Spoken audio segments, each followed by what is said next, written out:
Welcome to the Vibrant Life podcast. This is the official podcast of the Vibrant Life community, and I'm Sarah Nolan. I'm an energy management consultant and a burnout prevention consultant, and I'm here with Tony Banta, the client whisperer, and he and his team help his clients to lead their clients and scale their businesses.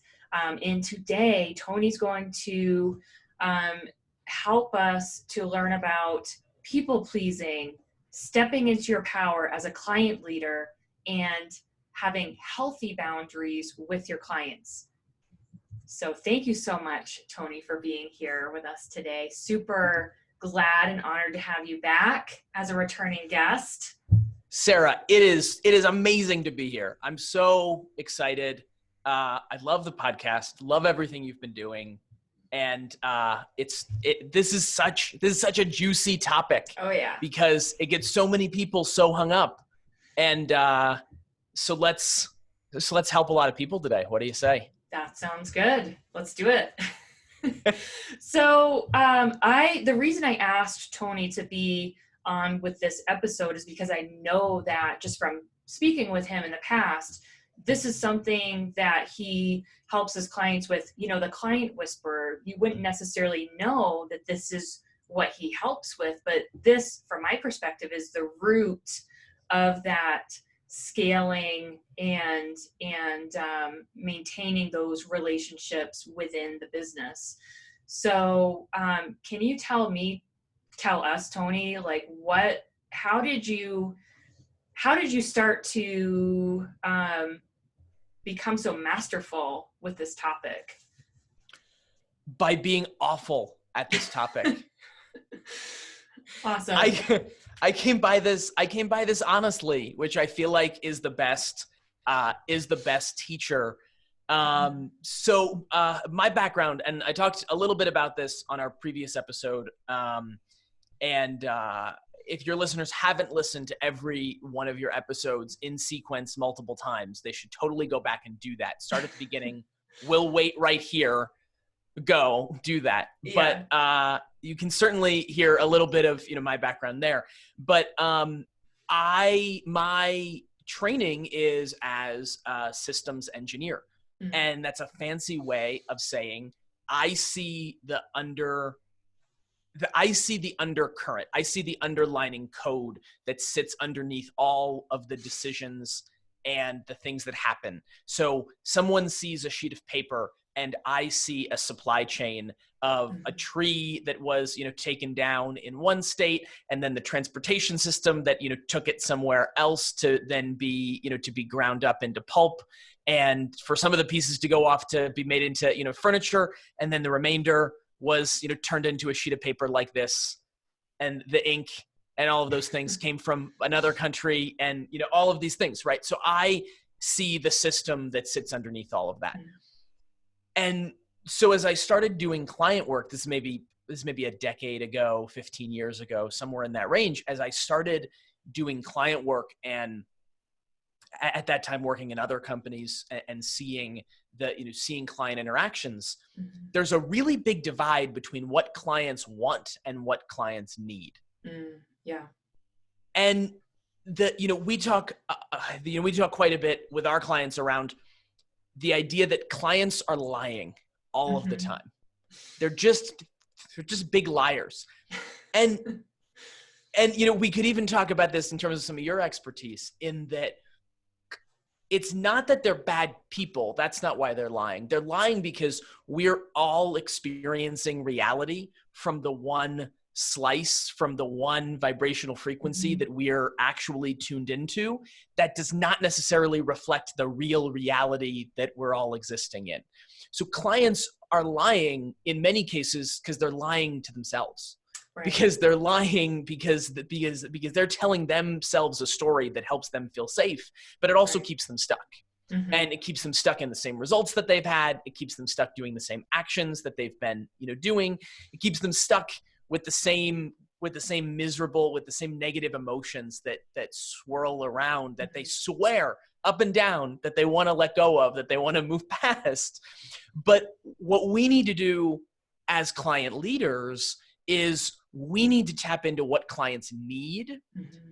And we need to create the underlying program, the underlying curriculum, the client journey, the client pathway that leads clients out of that helps them actually activate new skills and new ways of thinking, and a new, if we want to be a little woo-woo, a new vibrational frequency that they can actually tap into, a new set of emotions that are actually going to make the things that they're doing and the results flow naturally. And that's that's in a nutshell what we need to do. Of course, in practice, that gets really hard for all kinds of reasons. Yeah, and I feel like I've heard so often, like, give them, sell them what they want and give them what they need. And it's almost like luring them in with the like bright shiny object or the candy, and it's like, well, actually, this is like a smoothie. This isn't really, it's like, yeah, and I can see how, I'm just thinking back to other people that I've worked with and other people that I've encountered, how if you're not really strong within your own leadership, then their lies can be so enticing for you. I mean, that it's more comfortable to follow their lies. It's not comfortable to call them out on that stuff and be like, wait a second, did you really do that? Wait a second, is that really, do you really? Yeah, 100%. And because those conversations are really uncomfortable. And I've been there too, by the way. I don't mean just like other people. Like that was also me. It's always other people until we realize that it's also us. Mm-hmm. The tricky part is we need to be willing to have courageous to have courageous conversations, to have, in some cases, courageous confrontations. We need to be willing, but we also don't want to go into every client interaction like asking our clients if they're liars, right? I remember this one time when I was a kid, and I was like a teenager. I was hanging out with friends or something, and I got home. And I was grilled by my mother, she went down the list of did you try drugs? Are you sleeping with anybody? What are you doing? I know you're doing something wrong. And it's someone needs a chill pill. Uh-huh. But that is not the dynamic that we want to come into client interactions with. In fact, the best client leaders that I know, that I've experienced, have a mix of loving, caring, strength, and accountability that, I know they care deeply about my best self. Mm-hmm. And when we can create that for our clients, when we can create that dynamic, that experience where we're able to communicate, I care about the version of you who showed up willing to invest in themselves. Mm-hmm. I care about the version of you who's working hard against the struggles of this situation. I care about, when that's what we can focus into, but at the same time, we can't buy into the lies that, we can't buy into the delusion, because then we're just enabling, or at worst, we're being a cheerleader for our clients. Mm-hmm. And our clients don't really need a cheerleader. That might feel good in the moment. Clients might even say thank you for that, but they're not going to stick around. They're not going to get the transformation that they need. And at the end of the day, the chance that they're going to turn on you because you went for the easy sugar high of mm-hmm. let me make you feel good, and you avoided the difficult stuff, that's going to mean that in significant percentages of the time, they're going to turn on you and they're going to ask for a refund. Mm-hmm. They're going to say bad things about you behind your back. They're going to go down that road and be the opposite of a raving fan. Right. Yeah. They're not going to get the results that they need. They're not going to get what they need if you just keep feeding them the sugar. Yeah. Right. And so that's where boundaries come in. And I love boundaries. Mm-hmm. I love the topic of boundaries. I love thinking about boundaries. that, boundaries are there for us to protect what's important. Yeah. And we oftentimes, so often I hear people confuse boundaries, or they overuse systematic boundaries as a crutch. Now, what do you mean by systematic boundaries? Great point. So I see boundaries as kind of occurring in three different kind of areas. I see that there are systematic boundaries. I'll just run through the three of them, and then we'll touch on each a little bit.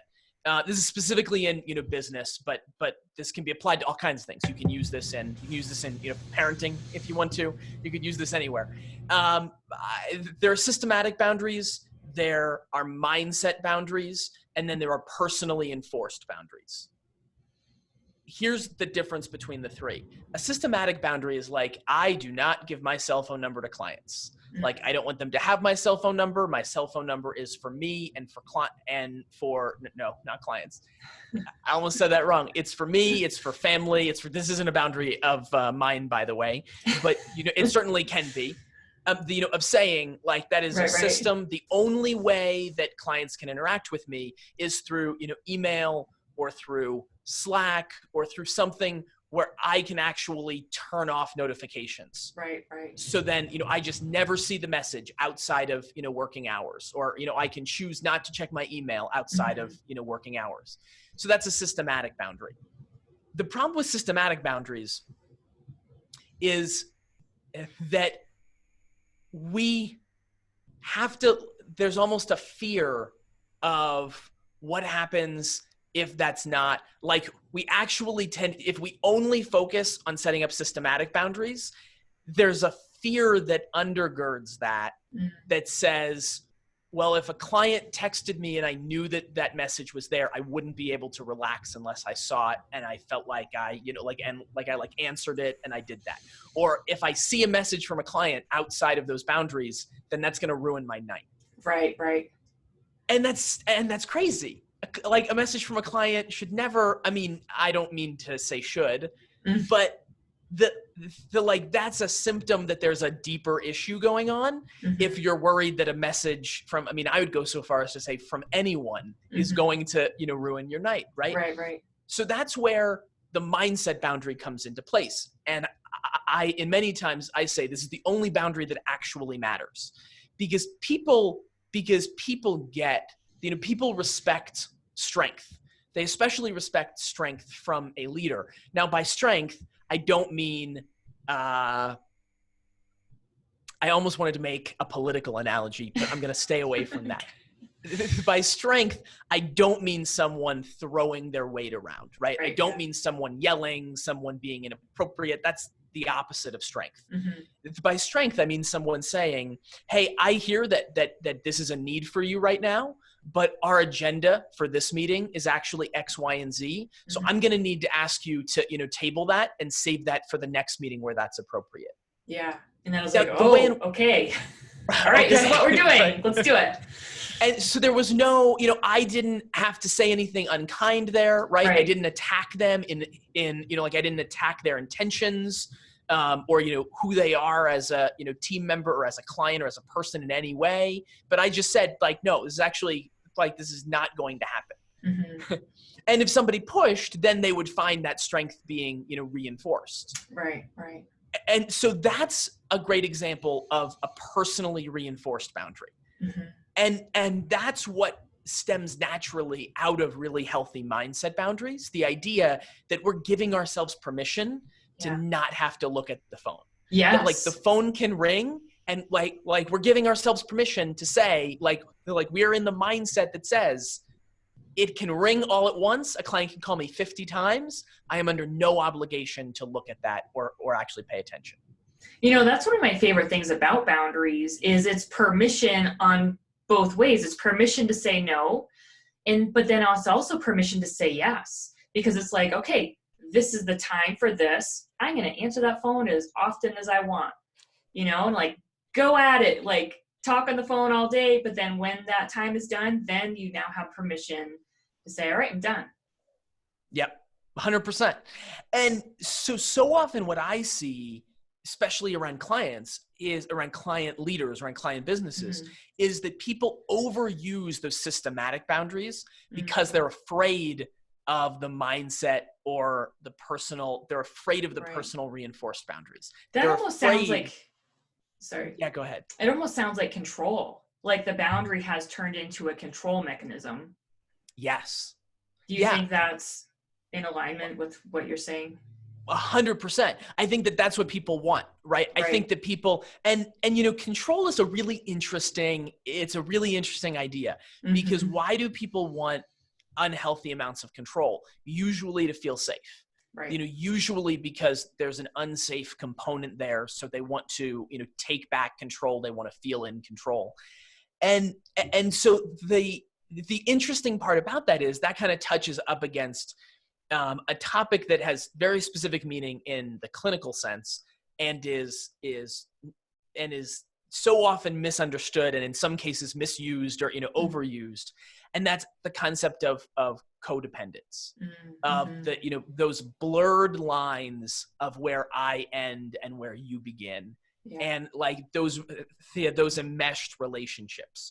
And so I should say, I'm not a psychologist. I'm not a mental health professional. I'm just a human who has had my fair share of relationships and relationship troubles and has found the ways to, navigate those by listening to the people who are mental health experts. But this issue of, codependence and control, we can never control what our clients do. And if we seek to do that, I would really invite that, anyone who feels like they're in that mode that might be, listening to this, to think about why that is, to think about why where are you feeling vulnerable or feeling unsafe that you need to control someone else's actions. Because that is a distraction from our obligation, which is to lead our clients, which is to intentionally create a journey that we get to lead our clients through that's actually going to solve their, problem.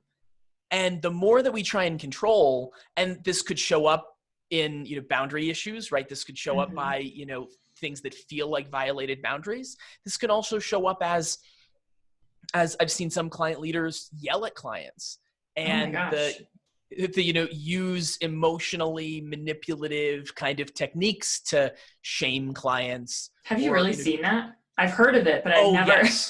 Yes, I have seen it. Wow.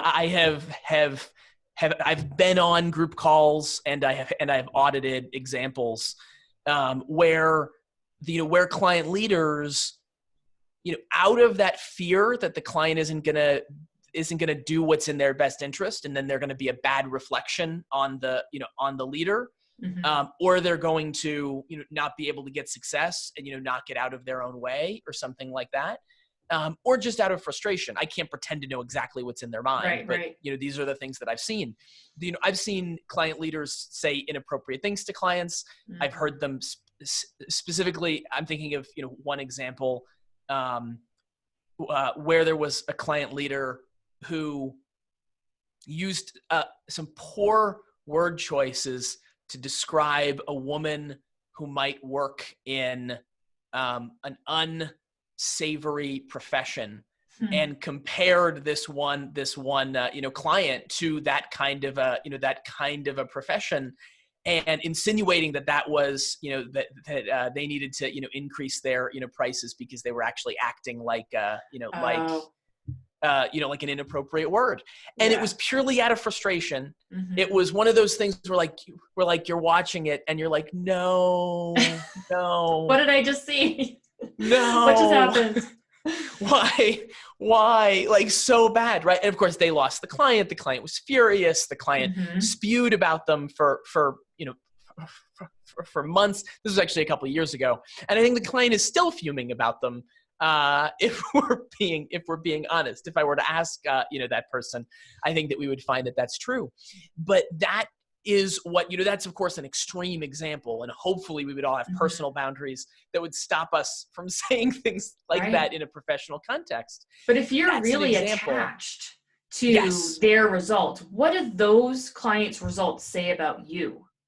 If you're attached to somebody else's results, the way that somebody else takes action, the way that somebody else makes decisions, what does that say about you personally? Yeah, I'm a failure, right? Like, I'm an imposter. I'm not as good as I say I am if this is what my real results are. Who would want to buy this program if they knew that, this is what clients actually go through? And the lie, those are all such lies, those things that I just said. I almost feel bad, like speaking them into the world, right? But those are lies, and they're lies because because our job of being a client leader, our job of running a transformational program for our clients is only ever to do three things. It is to shine a light down the pathway towards the results that they need to get, to shine that light in front of them, right? We are the headlights for our clients, lighting the pathway there. Thing number two, help them grow up. That's not to say that they're children, although sometimes they may act like it, but help them to grow up in the area of their life where they're not able to stand in their own full strength. And then the third that we should do a little bit is, do for them what they can't do for themselves. Help to, give them the tools and the, tactics that they may not be able to create for themselves. But those are the only three things that we need to do. Nowhere in there did I say guarantee their success, right? Because success is never guaranteed. And the lie that sits under a guaranteed success is that you even know what success means for that client. Yeah. I had a client. I'm sorry, I'm kind of going on here. Feel free to interrupt me at any point. No, keep going. This is perfect. Okay. I had a client last year, a good friend, actually, phenomenal business owner. I'm not going to give any specifics on the industry or anything like that, but because I want to respect, their privacy, but they had a $2 million, I don't know if it was 2 million. It was in the seven figures. It was, it was in the 7-figure, business. They did not have great retention, for their, clients. And that was, costing them. Throughout working with them, we were able to a little more than help them double their client retention. Wow. They did not finish everything in our, program from what it was. The doubling of their client retention, that translated to hundreds of thousands of additional, hundreds of thousands of dollars of, additional retention revenue and, helping to put them in a much healthier place. There's a lot more potential there from their team. Their retention still isn't what I would like it to be. It still isn't at the average of that type of, business that we've had for the rest of our, clients. I am frustrated that we couldn't get them to finish more of our program so that we could help them see even more of those results, because I know what's possible for them. But the reality is the success that they got might be enough success for them. Even if they didn't get that much success, that might be enough of what they were willing to do, because in the work together, they were, A, they were able to see what results looked like, B, they were able to understand the specific areas in which their team needed to grow up and where they were making mistakes. From there, it's up to them. It's up to them to decide that, how much of a boundary does this, business owner want to set with their team to say, if you don't perform, we're going to have to let you go, or we're going to have to transition you out of this role. But like, if you're not, how strict do they want to get? That's not for me to decide, right? It's not my company. It's not my culture. It's not my, I didn't hire those people. It is not in a very literal sense, it is not my business. Yeah. And I have to have that, boundary there. And I had to have some, courageous conversations with them to say, hey, this could be so much more. And that's about the extent to which I'm going to say this, but this could be so much more. And I'm here if you want to go deeper in that. I love that's that. The most I can push. Yeah. Yeah. Can you say that phrase one more time? And everybody write this down, because you may have to have a courageous, or you may be invited to have a courageous conversation like this. So write it down on a sticky note put it on your desk and it'll be there for when you need it. All right, say it again. So this, usually I say something like, hey, this is what I'm seeing.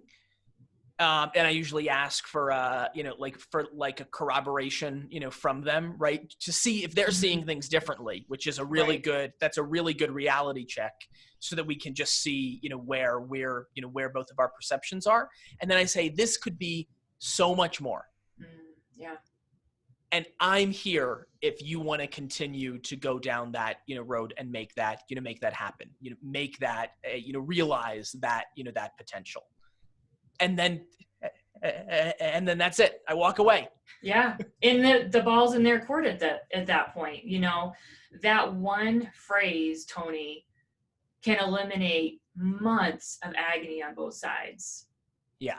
It immediately puts it in they're in position now where it's their decision.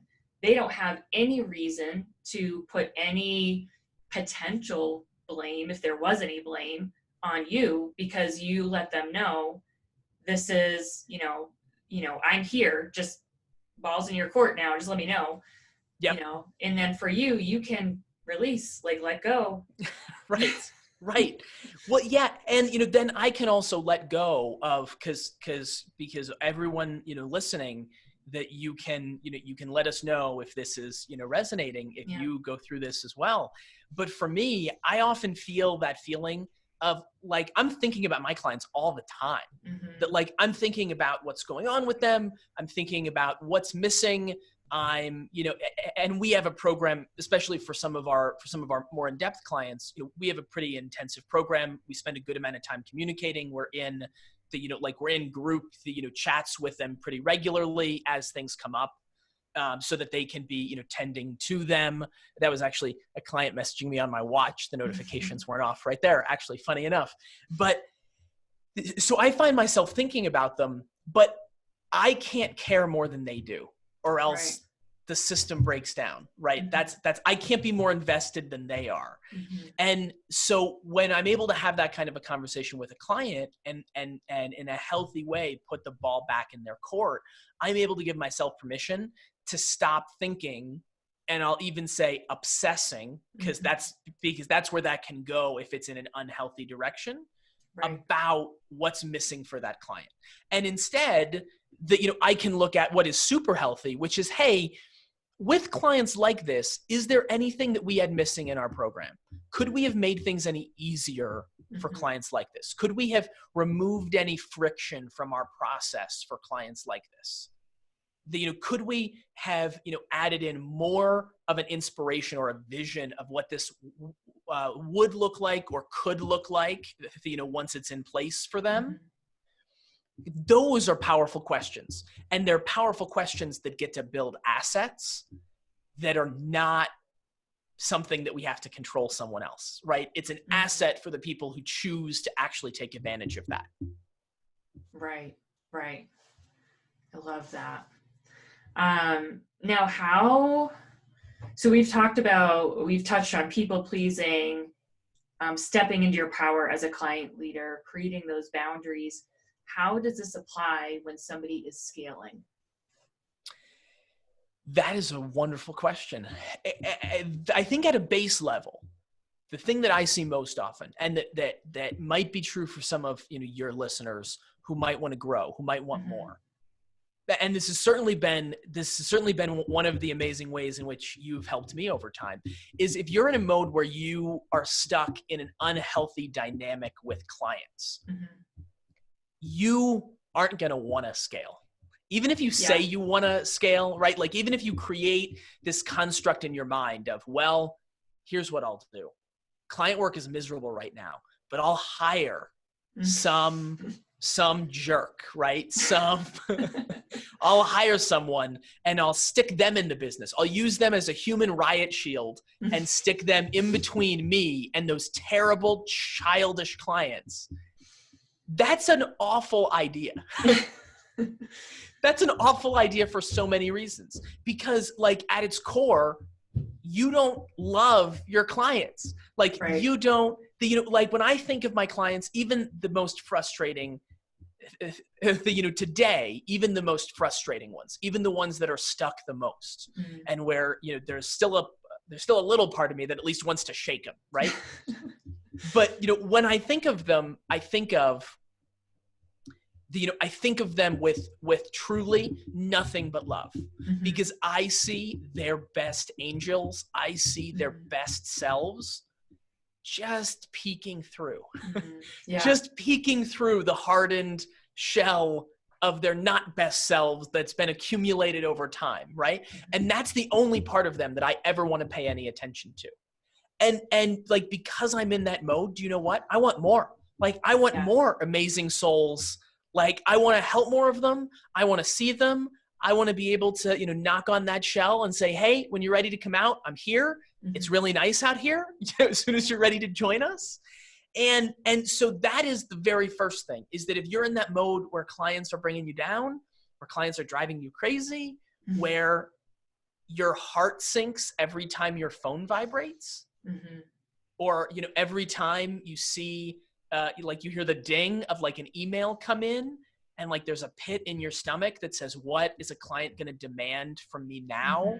And are they going to find out if I'm a fraud, or am I not going to be able to help them? And they're going to prove that I don't really know what I'm doing. If any of that resonates with you at all, then I would definitely invite you to, first of all, reach out to, one of us, but do something so that you can get yourself back in a place where you actually want to scale. Yeah. Now, I just want to share a little bit of my story when I first started. So I first started out in a brick and mortar office, and things were like pretty slow and steady. And then I figured out how to do business online, and that ramped up really fast. And I scaled without even realizing that I was scaling. And at the same time, I was very attached to people's outcomes. I took it very personally if they did not have the outcome or didn't do the work. I felt very obligated to attend to the whims of my clients. I felt like all of the stuff that was me to a T. And because of it, I was like burnt out, and I was scared. Well, I was scared to scale even more when I was like, oh my gosh, what did I just create? And the other part of it was, it like wasn't working because it was like, there was no foundation. There was no foundation within myself. It wasn't working because people were dropping out after a couple months. And then it's like, that's not, because I didn't have that leadership. So like, I can just attest to all these things that you're saying. And I know that I can grow even more with them. But it's just a night and day difference when I was able to set the healthier boundaries, let go of people pleasing, like step into my power. You know what I mean? 100%. It's, if anybody is experiencing what I experienced in the beginning, oh my gosh,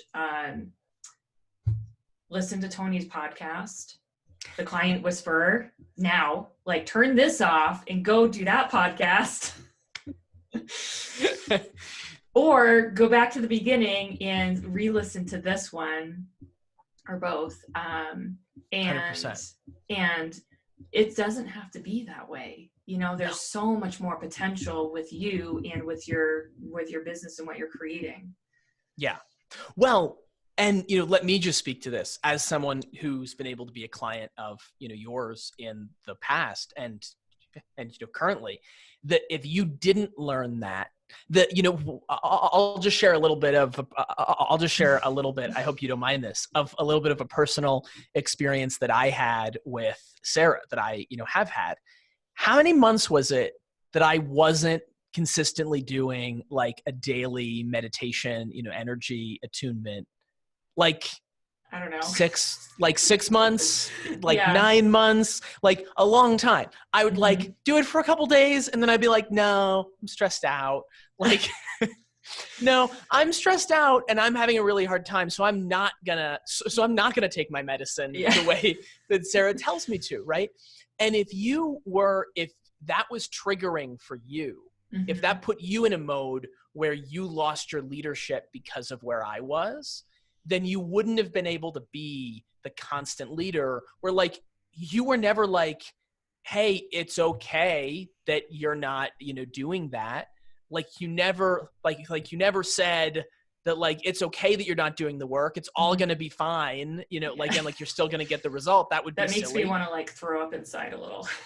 You also didn't say to me, like, listen here, you bleepity bleep, that like you are, like you're going to do this because we're going to solve this.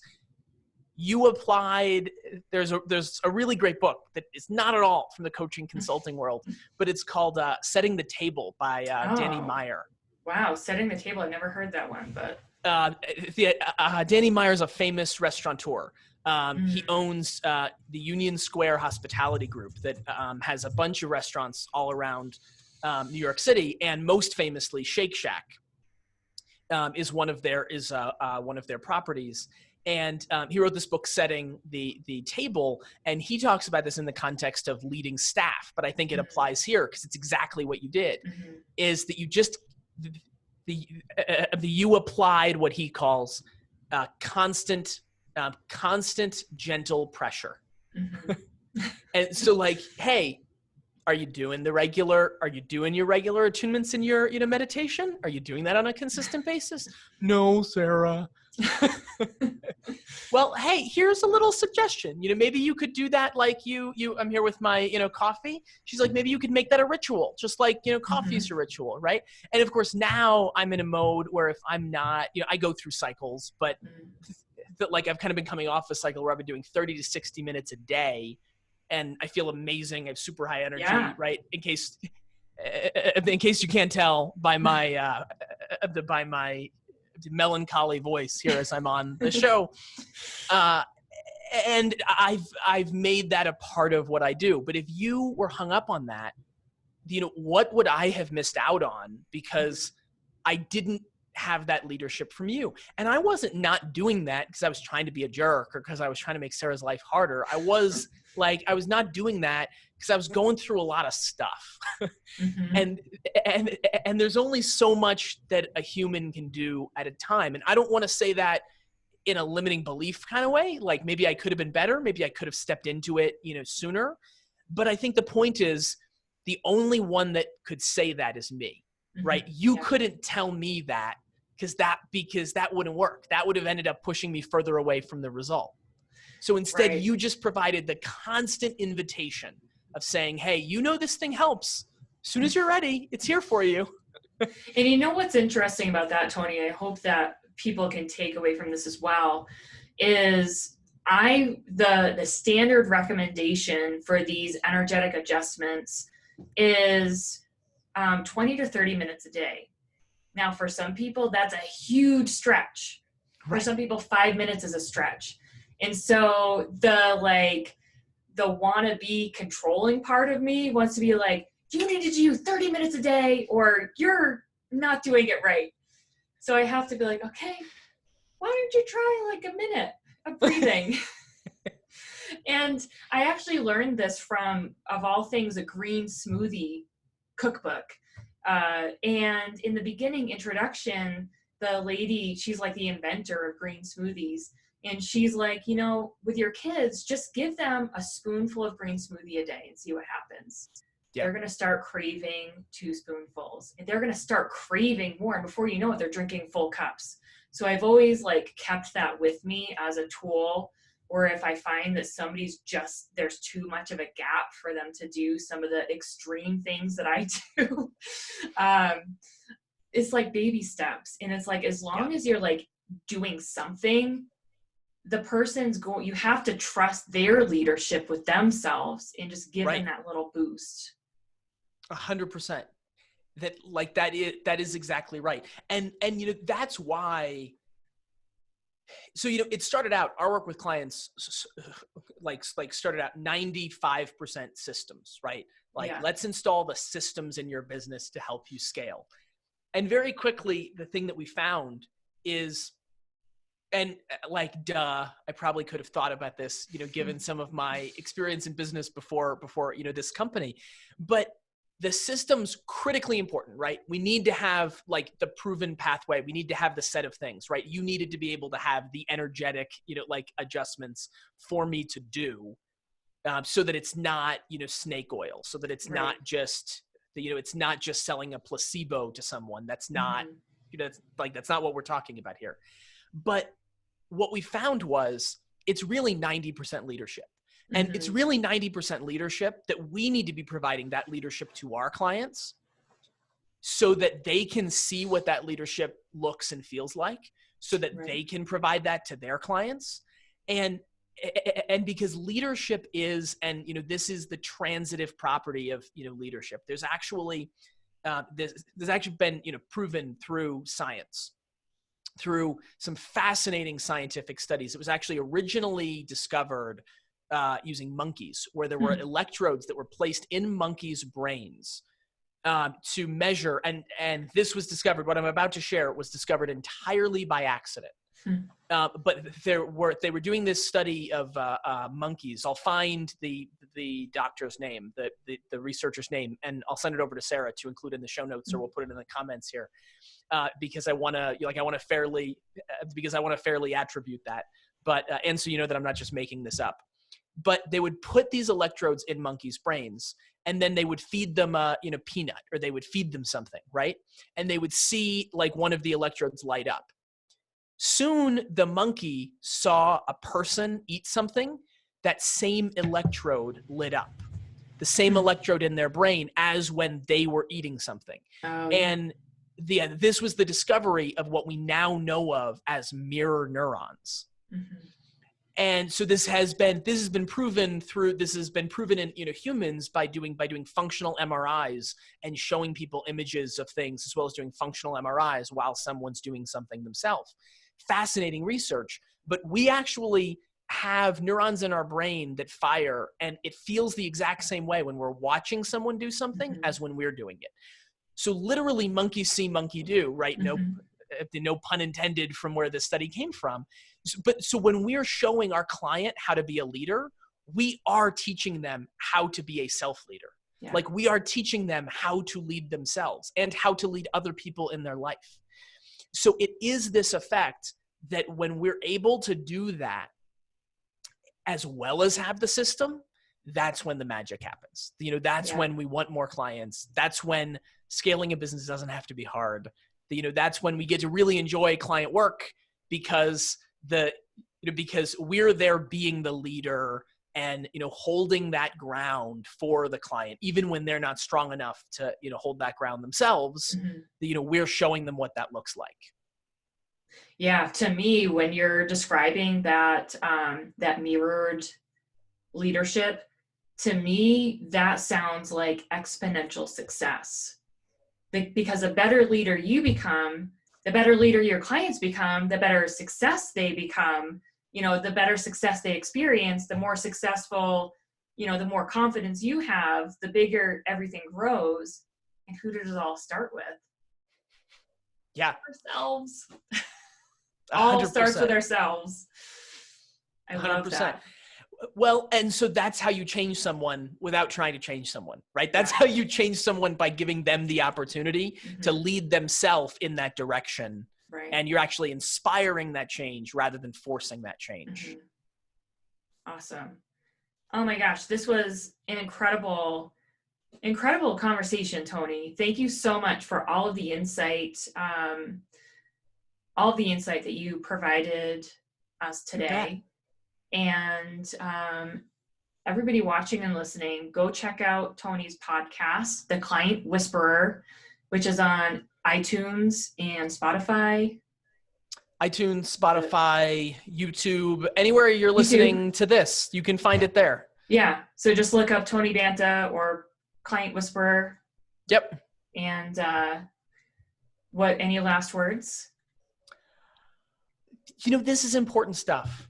That like, this is important stuff. Not what we're talking about, but how that applies to you. Like what all of you do. If you're in the job of leading clients, then you are absolutely doing incredible work, because you're brave enough to say there is a better way, and actually show people what that looks like. And all throughout history, like we go back thousands of years, and then the client leaders were rabbis, and they were priests, and they were taking a different form, but they were still leading groups of people. And in some cases doctors were used to be so much better than the hacks that we're stuck with today, because they would actually teach people how to be healthy, as opposed to just teaching them that they need to be cut into, or take a bunch of drugs. But I didn't see, I went political again. But if you are leading clients, you are absolutely doing incredible work, and continue to be the best leader that you are, because I just so believe in everything that you're doing. And I'm incredibly proud of you, and I don't even know you. So that's the way that I see it. Well, and, they're listening I'm so to glad this, to be so. here. That's right. So we kind of know each other a little bit. Oh but it's so great to be here with you, Sarah. Thank you. Yeah, thank you so much, Tony. And thank you all for watching, listening. We really appreciate your energy and your presence today. And we will talk to you soon.